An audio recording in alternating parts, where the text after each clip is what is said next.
It's fun. All right, let's try it out. Probably get fucked up. You hit record? Yeah. All right. Is that me? I think it was me. Yeah. All right.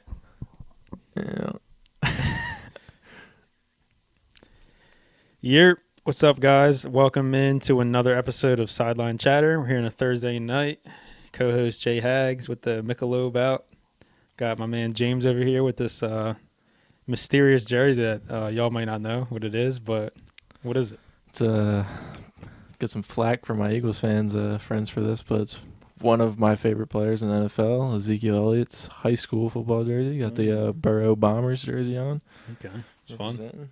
Burrow Bombers. Shout out DH Gate. Yes, sir. Supply and demand. Place is insane. DH Gate, get your jerseys for the low. But seriously, I'm doing all right. You know, just trucking forward. Another fantasy week. Another week closer to the playoffs. Trying to get there. It was week 9. Going into week 9 NFL season. Yeah. Which is nuts. But so our episode we're doing tonight, we did one earlier in the year with some our trade targets.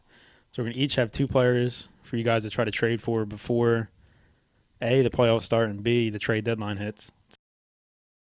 Some leagues might not. Ours does. You said it was the 14th? our main league's the 14th. I don't know about Just go check what your trade deadline is because that's probably coming up very soon. some of them probably even already happened. I don't know what Maybe, yeah. It depends on the league, obviously, but Quick recap of the first time. I know I took okay, I know who it is. look off script here. I took Deshaun Watson, who is obviously that's a great one. Yeah. Deontay Johnson was, if it wasn't for injuries, it would be good, but he's still his verdict's still out. And then I had I don't know who running back. Who'd you have? Yeah, Gibson, who had a Who's great game last game. Yeah, About to prove you right this week. My So- bold prediction for the week. Gibson's gonna be top 7 RB this week. it's fun. But my guess that was pretty solid.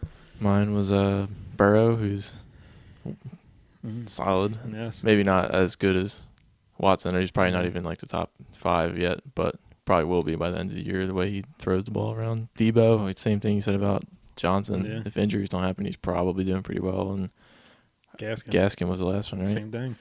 Guy's doing great.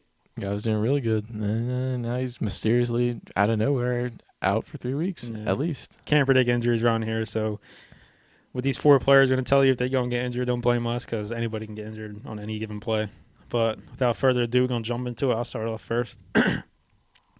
So first, I got a wide receiver for y'all. It's going to be a rookie, T. Higgins, on the Bengals.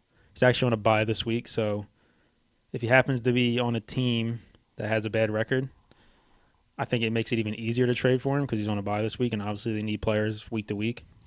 But talking about him a little bit, he's been above 60 yards in 5 straight weeks, which is like low-key, like really sturdy, especially in PPR Insane leagues. floor. Yeah. Right.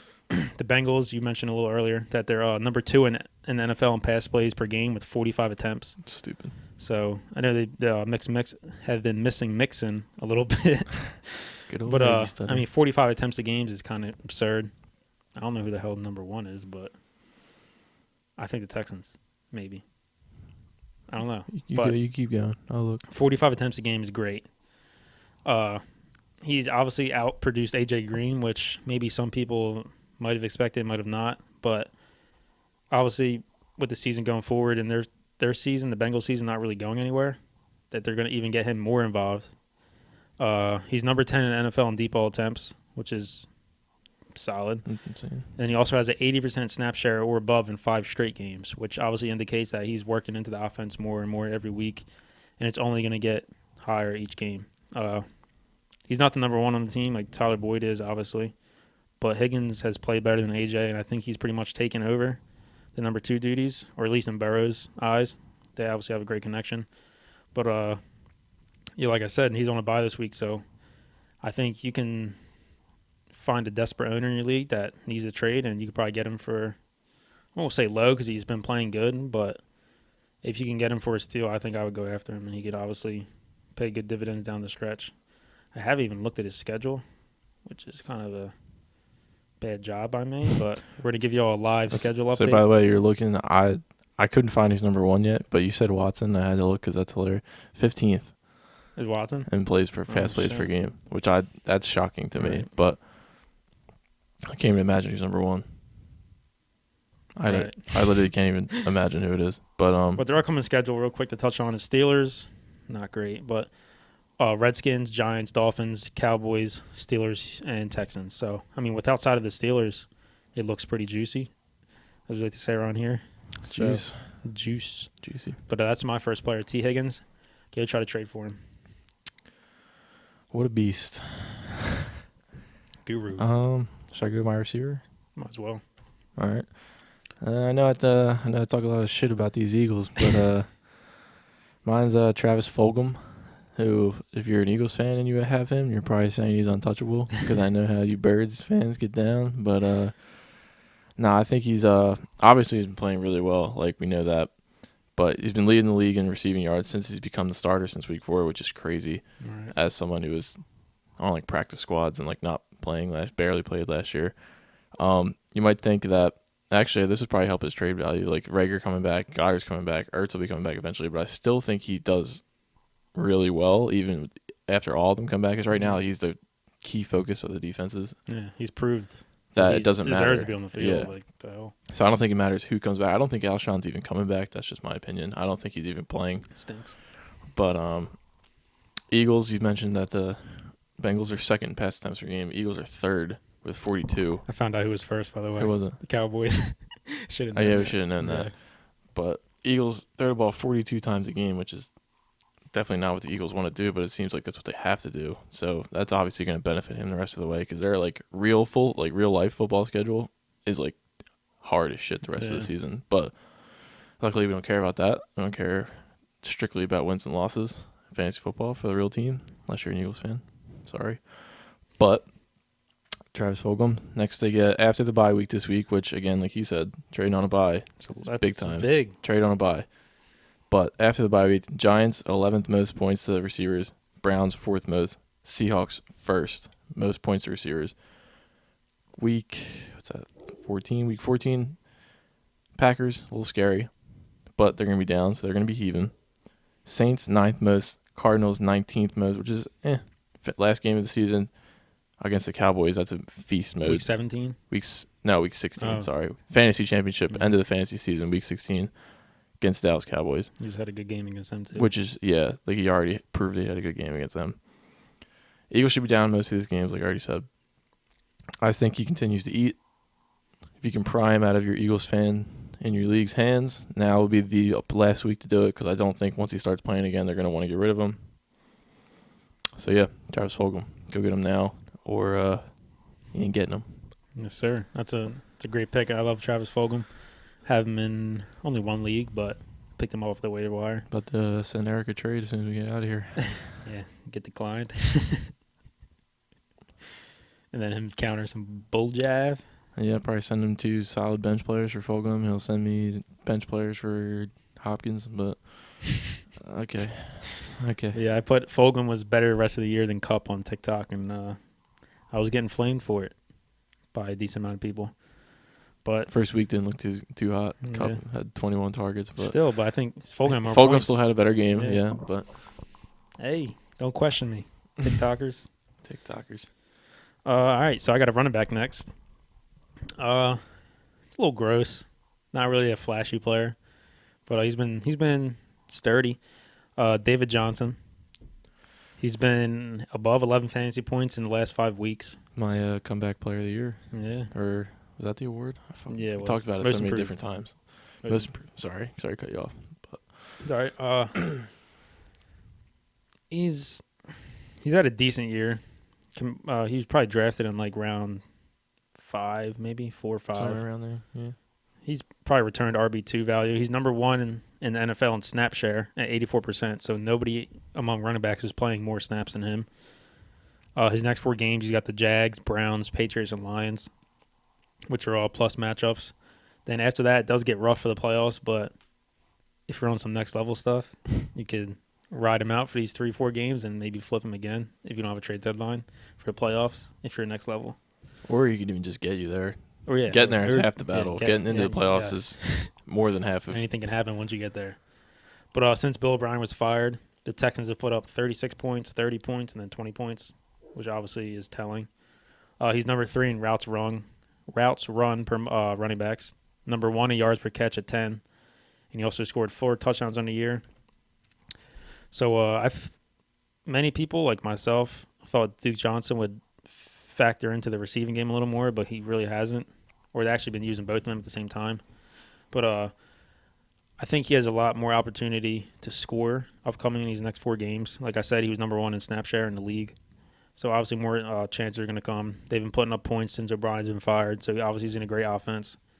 And if you can try to get him for low, he just came off a bye. So they might not want to trade him because they just endured his bye week.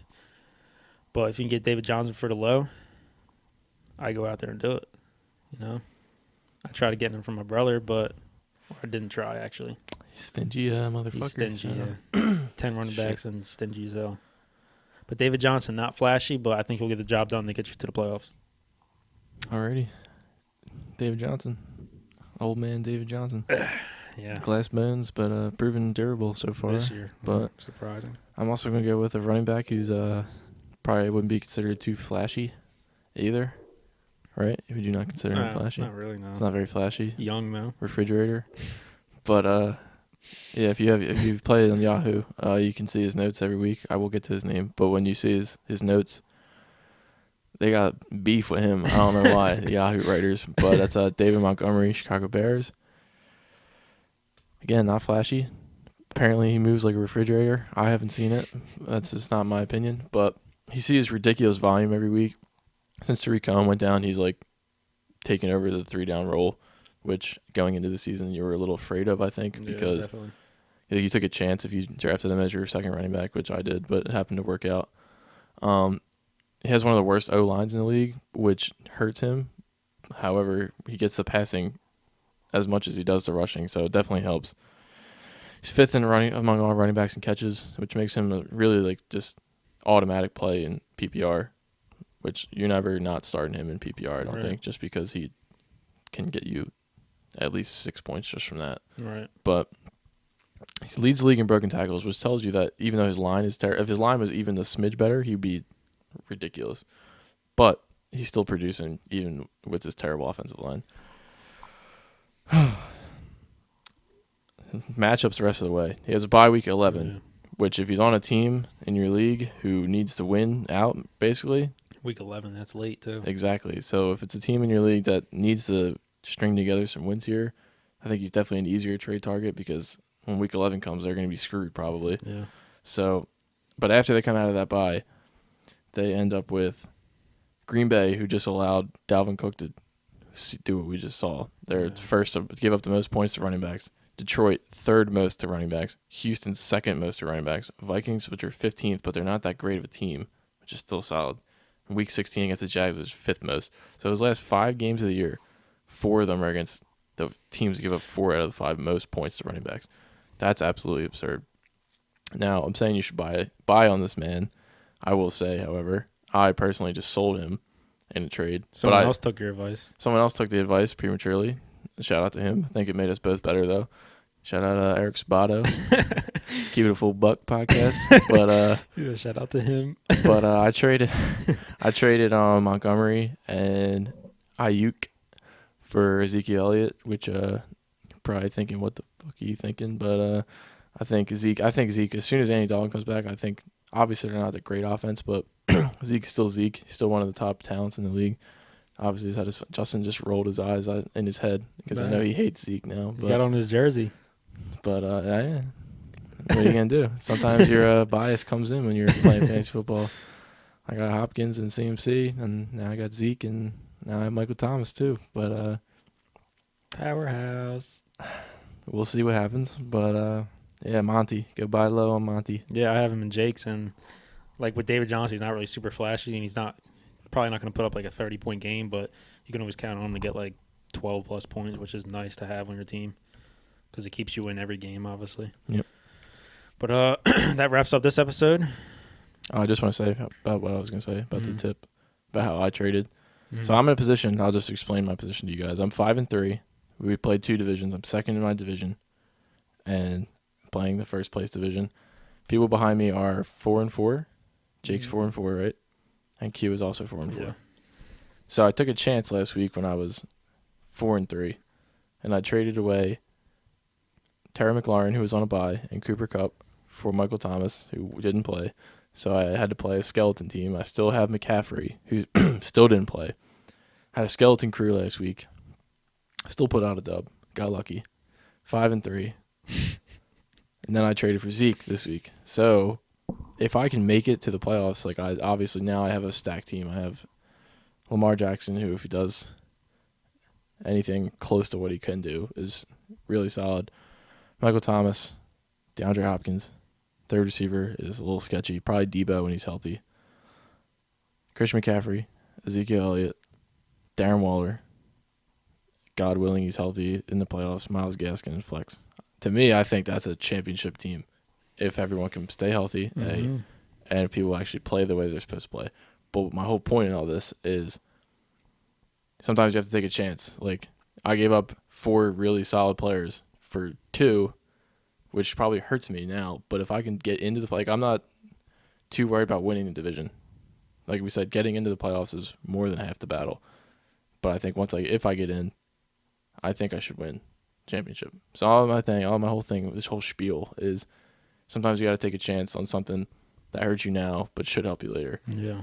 Unless you're in a losing situation, which you do the opposite. Right. Like if you got to sell your star players to get immediate production, Right. do Like that. if You you got to got do that too. if you got like a Nick Chubb or Austin Eckler and you're got a losing record fighting to get in, go sell them for whatever, not Go whatever you can get, to but a like contender who wants to load up. yeah.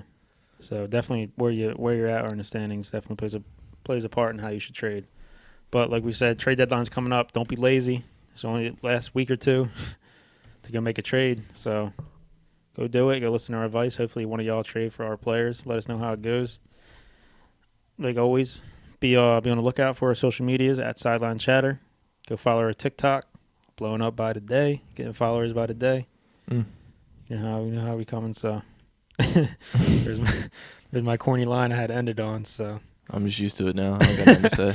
we'll see y'all hopefully on Monday night Monday night with some Sunday recap or whatever we decide to do. But all right, we out.